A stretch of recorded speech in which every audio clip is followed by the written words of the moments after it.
In Salinas Valley, Eliza lives on her ranch with her husband Henry. Her life is dull and repetitive, only being able to put her passion into her celestial garden, a place of solitude composed of the finest chrysanthemums. Each chrysanthemum required careful attention and budding, so time passed when Eliza worked in the garden. It was a typical day until she was suddenly interrupted by a blind man. Eliza recognized the blind man as her old acquaintance. His name was Robert. Before her marriage to Henry, Eliza had served as a caregiver for Robert. As time passed, Eliza grew fond of Robert and kept in touch even after she got married. She invited him into their home to catch up on old times, ignoring her husband's disapproval. They talked over a couple of drinks and a nice dinner.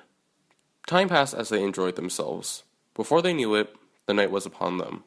However, Henry still seemed to be opposed to Robert's presence in their house. Eliza decided it would be a smart idea to head to bed first and allow the two men to bond over a couple of marijuana cigarettes. Eliza was woken by the sound of sirens. Robert grievously informs her that Henry was involved in an incident late last night and was killed in the process. Being a blind man, Robert wasn't exactly sure what had happened. Searching for answers, Eliza asked the policeman assigned to the case. The policeman could not say much, but they mentioned an odd-looking weapon near the crime scene. Time passed, and the case went cold. Throughout the ordeal, Eliza could only confide in Robert. Eventually, the comfort Robert provided turned into love, and Eliza remarried. Robert and Eliza were an odd couple, but it was a good relationship. One day, the two were relaxing and watching the news in the living room. There was a story about a mysteriously disappearing population. Investigators could find nothing except a peculiar weapon. Eliza could have sworn she saw the exact same weapon before, but she could not put a finger on it. Robert tells her to stop worrying about it as it would just exhaust her. Years passed, and the disappearances continued.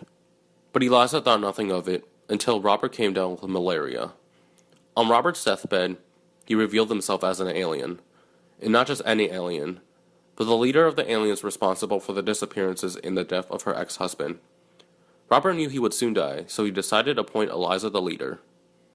Eliza was unsettled by the truth. To think that the man she put all her faith in had betrayed her. The blind rage she felt led her to the conclusion that all men were evil and should be eradicated. And with her new army of aliens behind her, her impossible wish became plausible. Soon, all men on Earth were hanged and killed by the aliens, only leaving behind the females to inhabit the Earth.